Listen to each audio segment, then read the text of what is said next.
جس کی یہ عبادت کرتے ہیں۔ خالد نے کہا یہ خود مانیں گے کہ عبادت کے لائق صرف ایک اللہ ہے جس کی راہ میں ہم اپنی جانیں قربان کرنے آئے ہیں۔ آؤ میں زیادہ دیر انتظار کرنا نہیں چاہتا۔ معزز ناظرین، ہماری آپ سے ایک چھوٹی سی گزارش ہے کہ ہمارے چینل پر اب تک نئے ہیں تو ہمارے چینل کو سبسکرائب کر دیں، ساتھ بیل آئیکن کے بٹن پہ کلک لازمی کریں اور ویڈیو کو پورا واچ کریں۔ یہ جس طرح رکے ہوئے ہیں اس سے پتہ چلتا ہے کہ معتاد ہیں اور ان پر ہماری داغ بیٹھی ہوئی ہے۔ تم اپنے سواروں کے ساتھ قلب میں رہو۔ مورخوں نے لکھا ہے کہ خالد نے بہت سوچا کہ کسی طرح انہیں چالیں چلنے کا موقع مل جائے، لیکن ایرانیوں کا سالار قارن بن قریس دانشمند آدمی تھا۔ اسے پتہ چل گیا تھا کہ خالد کس طرح لڑتا ہے۔ قارن نے اپنے شکست خوردہ سالاروں قابض اور انو شاہ جان کو پہلو پر رکھا اور اپنے لشکر کو آگے لے آیا۔ اس لشکر کی اپنی ہی شان تھی۔ یہ پتہ چلتا تھا کہ کسی شہنشاہ کی فوج ہے۔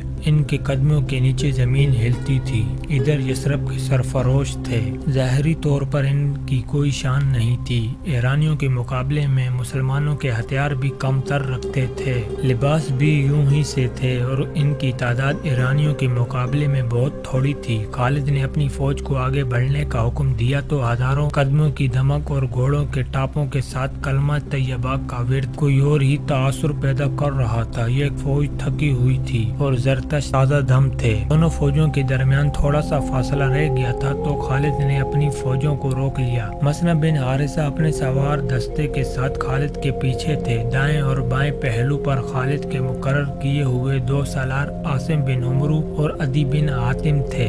اس دور کی جنگوں کے دستور کے مطابق زرتشوں کا سپہ سالار قارن آگے آیا اور اس نے مسلمانوں کو انفرادی مقابلے کے لیے للکارا۔ مدینہ کا کوئی شتربان میرے مقابلے میں آ سکتا ہے؟ اس نے دونوں فوجوں کے درمیان آ کر للکار کر کہا۔ میرے مقابلے میں آنے والا یہ سوچ کر آئے کہ میں شہنشاہ فارس کا سپہ سالار ہوں۔ میں ہوں تیرے مقابلے میں آنے والا۔ خالد نے اپنا گھوڑا آگے بڑھایا اور للکارے، قارن آ اور اپنے سالار ہرمز کا قتل کا انتقام لے، میں ہوں اس کا قاتل۔ خالد بھی قارن سے کچھ دور ہی تھے کہ خالد کے عقب سے ایک گھوڑا تیزی سے آیا اور خالد کے سے قارن کے عینی خود کی زنجیریں ہٹا کر پیچھے کو لٹک آئی تھی۔ موکل نے پوری طاقت سے گردن پر ایسا وار کیا کہ تکبر اور رعونت سے اکڑی ہوئی گردن صاف کٹ گئی۔ مسلمانوں کے لشکر سے داد و تحسین اور اللہ اکبر کے نعرے رد کی طرح کڑکڑانے لگے۔ قارن بن قریس کا سر زمین پر پڑا تھا۔ اس قارن کے عینی خود کی زنجیریں ہٹا کر پیچھے کو لٹک آئی تھی۔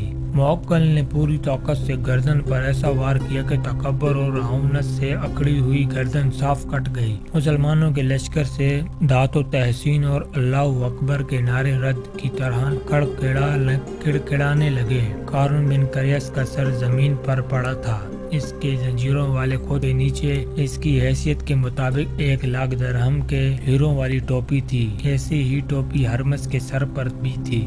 قارن کا باقی دھڑ گھوڑے سے لڑک گیا لیکن اس کا ایک پاؤں رکاب میں پھنس گیا۔ موکل نے قارن کے گھوڑے کو ٹڈا مارا۔ گھوڑا قارن کے جسم کو گھسیٹتا دونوں فوجوں کے درمیان بے لگام دوڑنے لگا۔ ایرانیوں کے لشکر پر موت کا سناٹا طاری تھا۔ آتش پرستوں کی صفوں سے 2 گھوڑے آگے آئے۔ کون ہے ہمارے مقابلے میں آنے والا؟ ان 2 میں سے ایک گھوڑ سوار للکارا۔ ہم اپنے سپہ سالار کے خون کا انتقام لیں گے، میں اکیلا دونوں کے لیے کافی ہوں۔ خالد نے دشمن کو للکار کر جواب دیا اور ایڑ لگائی۔ انہیں للکارنے والے دونوں ایرانی سالار قابض اور انو شاہ جان تھے۔ اچانک خالد کے عقب سے 2 گھوڑے آئے جو اس کے دائیں بائیں سے آگے نکل گئے۔ خالد کو ایک للکار سنائی دی، پیچھے ہو ولید کے بیٹے، ان دونوں سالاروں نے ہمارے ہاتھ دیکھے ہوئے ہیں، اب ہم انہیں بھاگنے کی مہلت نہیں دیں گے۔ خالد کے لشکر کے دوسرے سوار نے کہا۔ خالد نے دیکھا یہ دونوں سوار جو اس کے قریب سے گزر کر دشمن کے مقابلے پر چلے گئے تھے، اس کے لشکر کے دائیں اور بائیں پہلو کے سالار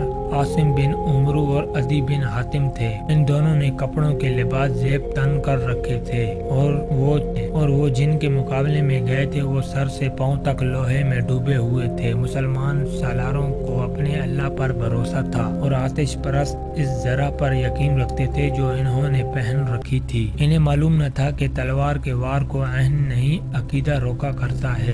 دونوں طرف تجربے کار سالار تھے جو تیغ زنی کی مہارت رکھتے تھے۔ ان کی تلواریں ٹکرانے لگی۔ مسلمانوں کی تلواریں آتش پرستوں کی زرہ کو کاٹنے سے قاصر تھی، اس لیے وہ محتاط ہو کر وار کرتے تھے تاکہ تلواروں کی دھار کو نقصان نہ پہنچے۔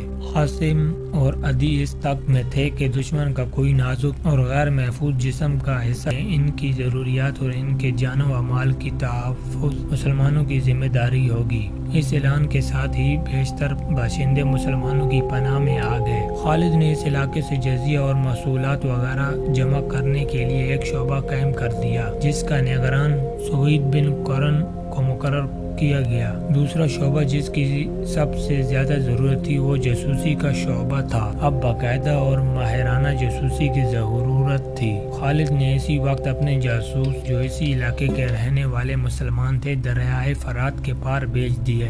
جب مال غنیمت جمع ہو گیا تو دیکھا کہ یہ جنگ سلاسل کی نسبت خاصا زیادہ تھا۔ خالد نے اس کے 5 حصے کیے، 4 اپنی سپاہ میں تقسیم کر کے 5واں حصہ مدینہ بھیج دیا۔ مورخ لکھتے ہیں کہ اس سے پہلے خالد کو اتنا سنجیدہ اور اتنا متفکر کبھی نہیں دیکھا گیا تھا جتنا وہ اب تھے۔ مئی 633 عیسوی کے پہلے ہفتے جو ماہ صفر 12 ہجری کا تیسرا ہفتہ تھا، زردشت کے پجاریوں کے لیے دریائے فرات کا سرسبز و شاداب خطہ جہنم بن گیا تھا۔ کس قدر ناز تھا انہیں اپنی جنگی طاقت پر، اپنی شان و شوکت پر، اپنے گھوڑوں اور ہاتھیوں پر۔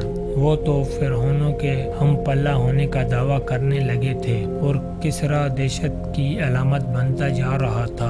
دجلہ اور فرات کے سنگم کے وسیع علاقے میں خالد نے جنہیں رسول اکرم صلی اللہ علیہ وسلم نے اللہ کی تلوار کا خطاب دیا تھا، فارس کے زرتشوں کے بہت ہی بری شکستیں دی تھی اور ان کے ہرمز قارن بن کریس، انوشاجان اور قابض جیسے سالاروں کو موت کے گھاٹ اتار دیا تھا، لیکن کسرا اردشیر نے ابھی شکست تسلیم نہیں کی تھی۔ اس کے پاس ابھی بھی بے پناہ فوج موجود تھی اور مدینہ کے مجاہدین کو وہ اب بھی بدو اور صحرائی لٹیرے کہتا تھا۔ اس نے شکست تسلیم تو نہیں کی تھی، لیکن شکست اور اپنے ناموں اور سالاروں کی مسلمانوں کے ہاتھوں موت کا جو اسے صدمہ ہوا تھا اسے وہ چھپا نہیں سکا تھا۔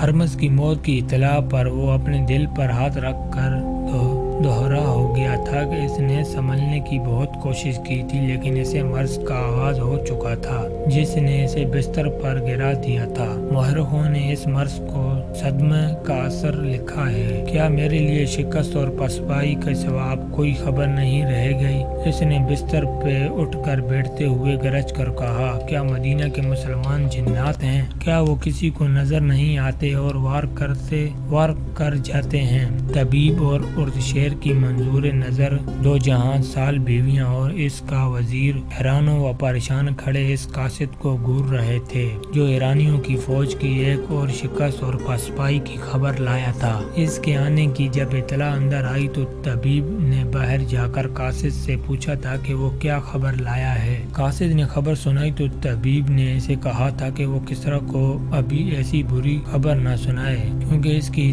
طبیعت اس کی متحمل نہیں ہو سکے گی، لیکن یہ قاصد کوئی معمولی سپاہی نہیں تھا کہ وہ طبیب کا کہنا مان جاتا۔ وہ پرانا کماندار تھا، اس کا عہدہ سالاری سے 2 ہی درجہ کم تھا۔